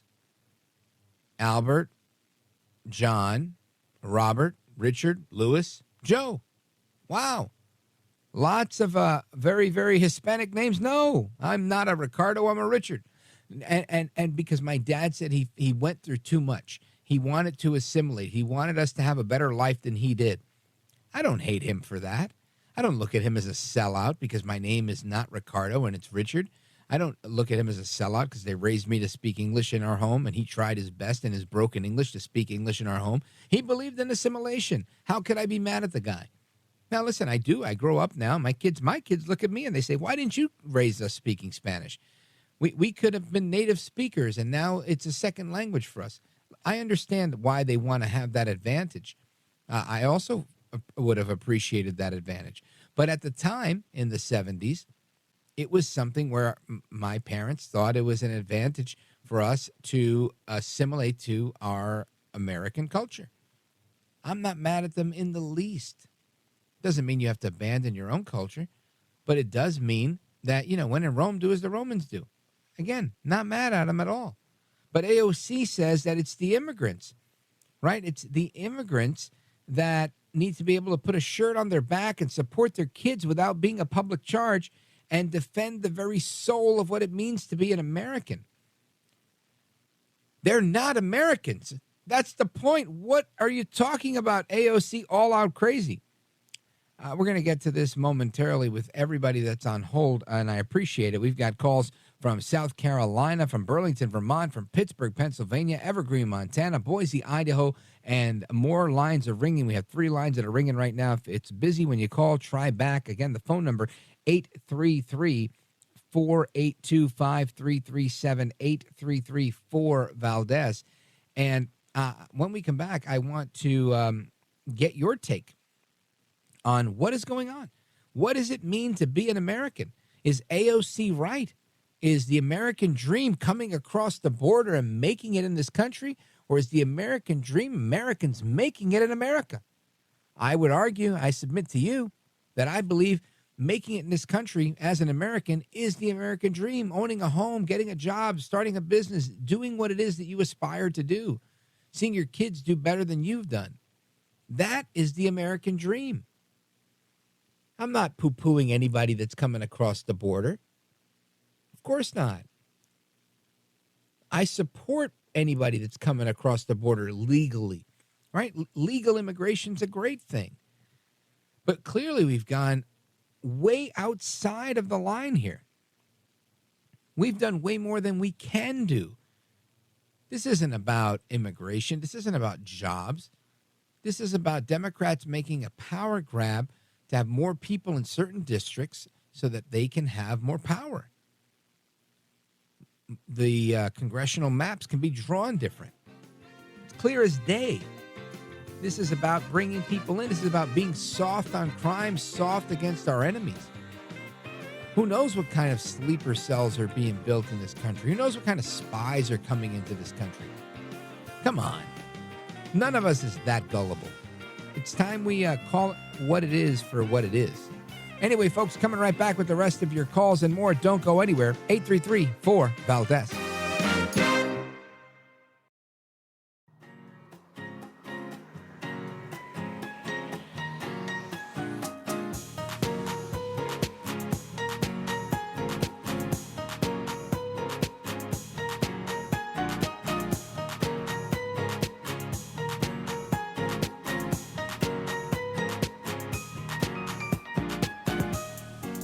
This is America.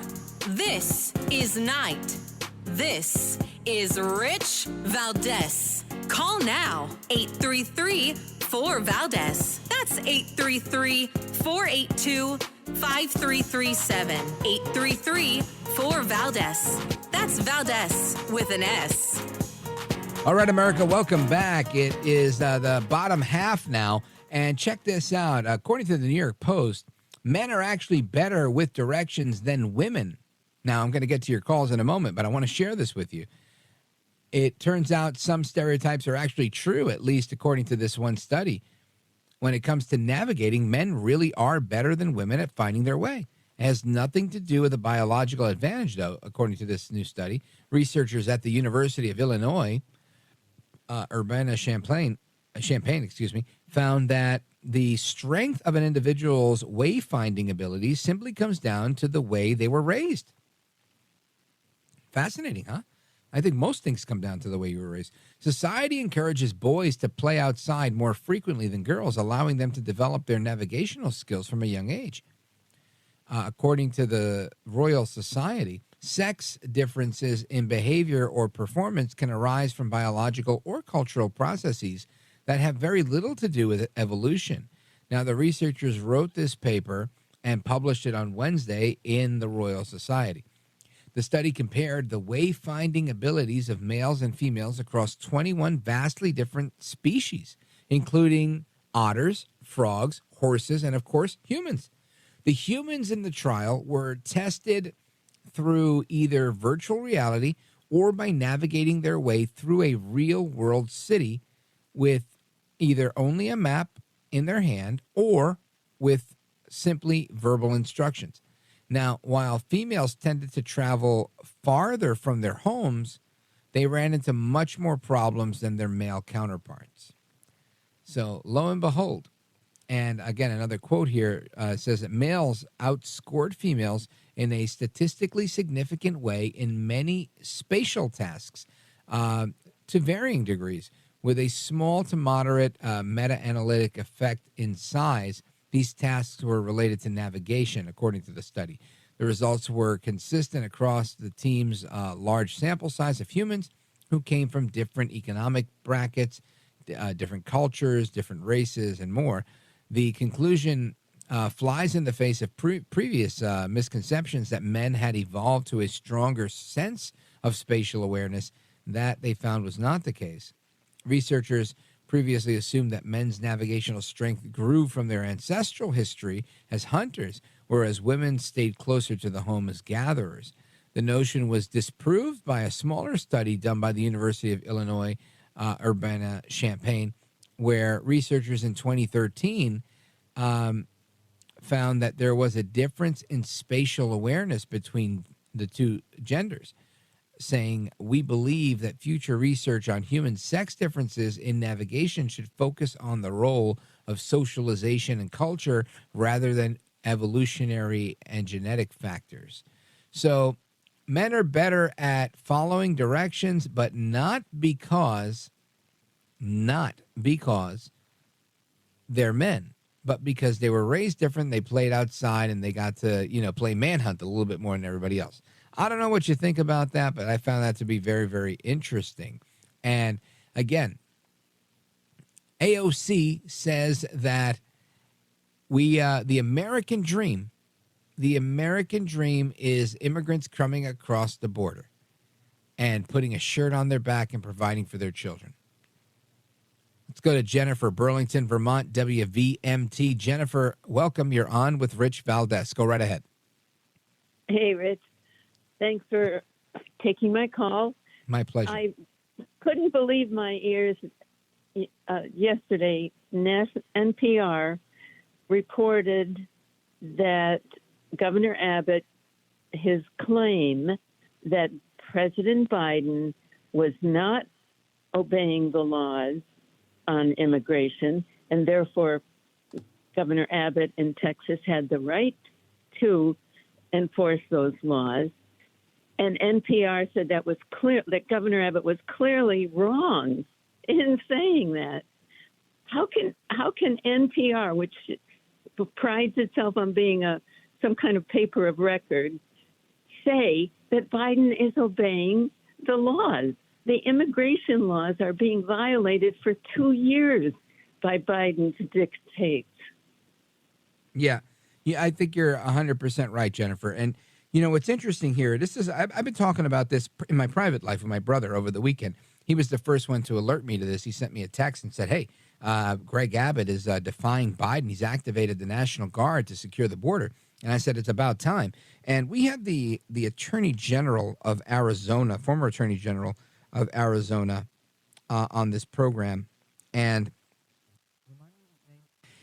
he pointed out that states do have the right to file a lawsuit with the Supreme Court when they find that their federal government, who's in charge of protecting the borders, is abdicating that right and making them susceptible to an invasion. And I believe this is what Abbott is doing, and I think he's going to sue. But it seems that Texas is openly refusing to comply with Biden's dictates and a cease and desist letter that they sent about border access. Now, the Texas Department of Public Safety is doing everything they can to keep Texas safe, while the U.S. Department of Homeland Security has directed Texas to stop blocking the U.S. Border Patrol's access to roughly 26 miles of the border. So, in effect, they've shut down the border, and I'm with you. It's crazy that NPR or anybody else would actually criticize the governor of Texas for doing his job to protect his people. But lo and behold, there we are. It's unbelievable. Why do they think Trump got 50%, over 50% in Iowa? Because everybody in this country recognizes that the border is chaos, and there is no border. They're just destroying the regular, the hardworking Americans in this country. I think you're right, Jennifer. And I think so many people realize that, in particular, Democrats. I think this is why Biden's doing so badly. I was at lunch with a friend of mine today. Again, rather apolitical. He looks over to me and he says, bro, I don't see how anybody, I don't care if you're a Republican or not, how can anybody be against Trump when it's clear as day Biden's doing a miserable job? And when you compare him to Trump, Trump did an amazing job.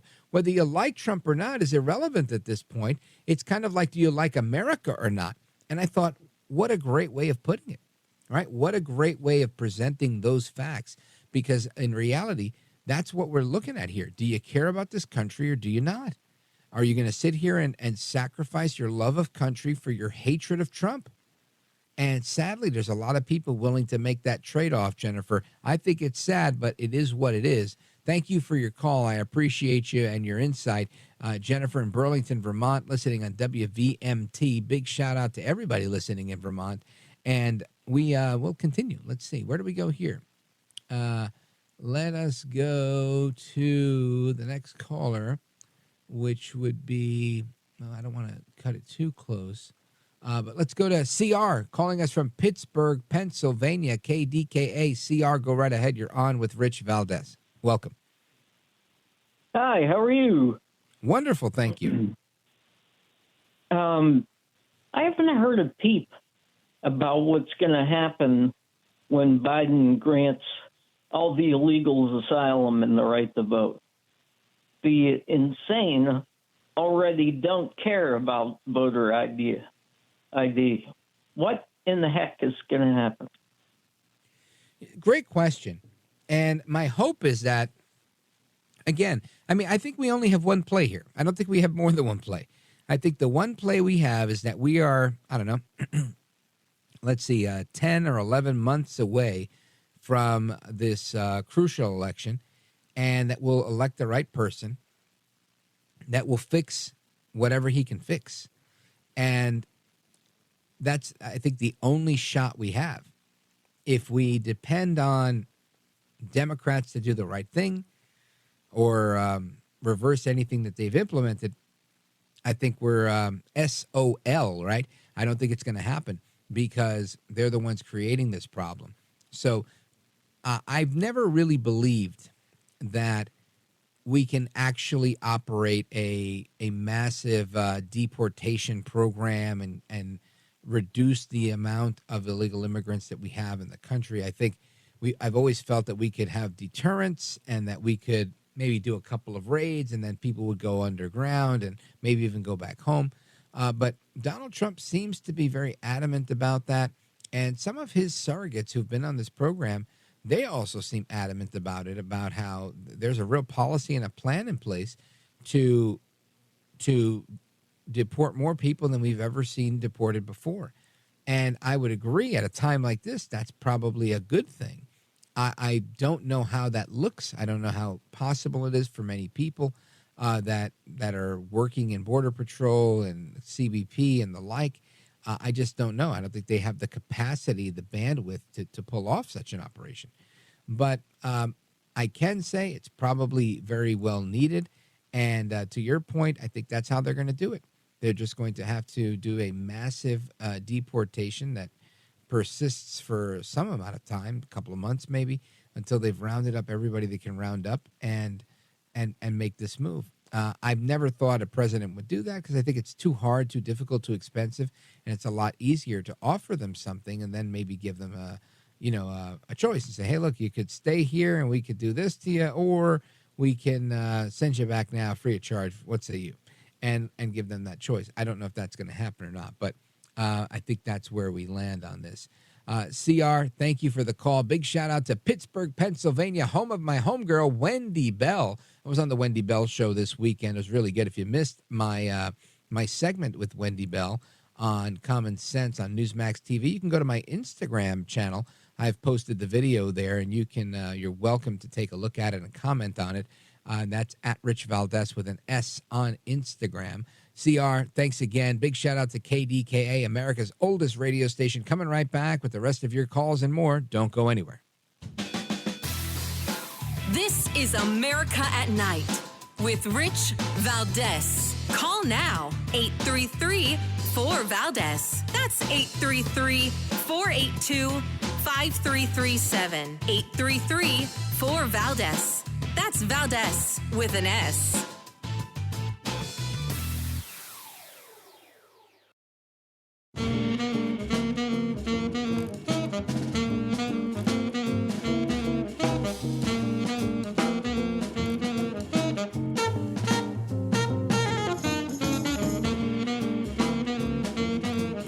America at Night with Rich Valdez. President Biden has deep respect for Governor Hutchinson and admires the race that he ran. The president knows him to be a man of principle who cares about our country and has a strong record of public service. This morning, the chief of staff here, Jeff Zients, called the governor to convey this and apologized for the statement that did not represent the president's views. Governor Asa Hutchinson, right? Is he the governor of Arkansas, or is that Sarah Huckabee? I get confused. Anyway, Asa Hutchinson, who unsuccessfully ran for the White House, was former Arkansas governor. Excuse me. He made there was a snub taken at him, and it was the White House or the Democrat National Committee saying, "Oh shoot, this guy's out of the race. We thought he'd been out of the race." And again, I think I was saying the same thing, and many others are saying the same thing. It seemed to be the going joke, and the White House went out of their way to confirm that the president felt bad and that they weren't trying to slight him. And whatever you just heard Karine Jean-Pierre just say, and I just thought that was so interesting that Asa Hutchinson's important enough to get an apology from Biden's White House and his press secretary. Anybody who's that important and doesn't get a snub from them the way Trump would, the way you would, the way I would, I don't know. I'd probably say I'm not interested, right? I'm not interested in anybody the Democrats like that much. It just sounds a little scary to me. But I don't want to, discourage Asa Hutchinson from ever being a guest on this program. I promised to treat him fairly and learn about why he was running for president. But he's another candidate that just wasn't interested in joining our platform like some of the others were. And that's all right. To each his own, right? But let's go to Scott, Charleston, South Carolina, WTMA. Scott, go right ahead quickly. Rich, I'd like to give two possible reasons why the White House apologized. They called him a man of principle. The principle was transing the kids. He vetoed a bill to prevent people under 18 from getting puberty blockers or sex reassignment surgery. And number two is the Biden campaign team may want him as an ally, as a Republican that will tear down Trump and go after him and go on the shows and say, he's fearful of this and that. I think you're spot on both, probably. I remember that the case you're talking about with the puberty blockers and whatnot, what they call gender affirming care. And I think they're always looking for somebody with conservative or Republican bona fides that they can say, look, even the Republicans don't like. Look, Liz Cheney doesn't like him. Adam Kinzinger doesn't like him. Chris Christie doesn't like him. And now Asa Hutchinson. I mean, if that many Republicans don't like him, he must be up to no good, right? And they never say, hey, let's see what Rich Valdez has to say. Let's see what Scott in Charleston has to say. They never want to ask anybody who's a regular person. They always want to ask these guys that are Republicans and name-only rhinos, hey, what are you going to do? Scott, I think is an excellent point. Thank you for calling the show. I appreciate it. Folks, we get to the rest of your calls and more in the speed round. Don't go anywhere. This is America at Night with Rich Valdez.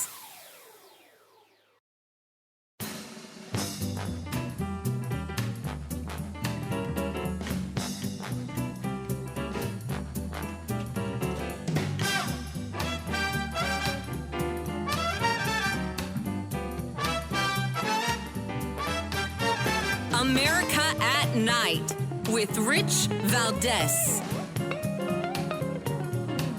All right, it is the speed round. Let's go to Patrick. He's driving in Nebraska, listening on KODY. Patrick, go right ahead quickly.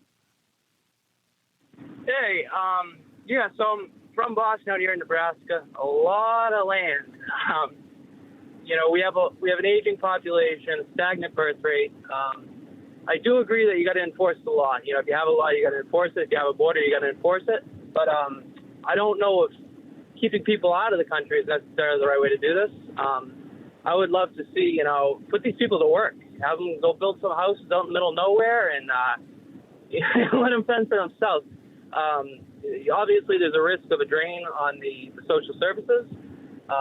So, you have to find some way to address that. But I don't see any reason we can't be welcoming to these people while finding a balance.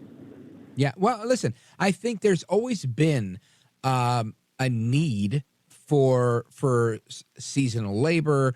The folks that Cesar Chavez was the head of, the lettuce pickers, produce pickers, and all of that's always been there. I don't know that we have the amount of work for the amount of people that are coming in. And I think that's part of it. So I think you raised some good points about the strain on social services. If we're really looking for work, and again, at the risk of sounding sexist, I don't know how many women are in the construction building trades, but I don't see a ton of them. I see some, but not a ton. We should see that proportionate number of men versus women coming in.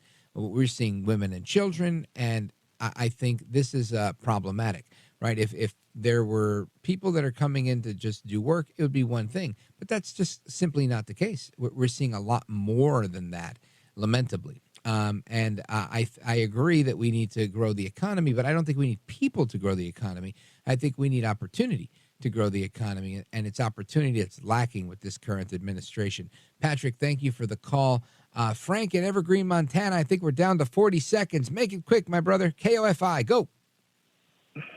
Hi. Yeah, so I wanted to say Trump is showing that he is the chosen one for the GOP.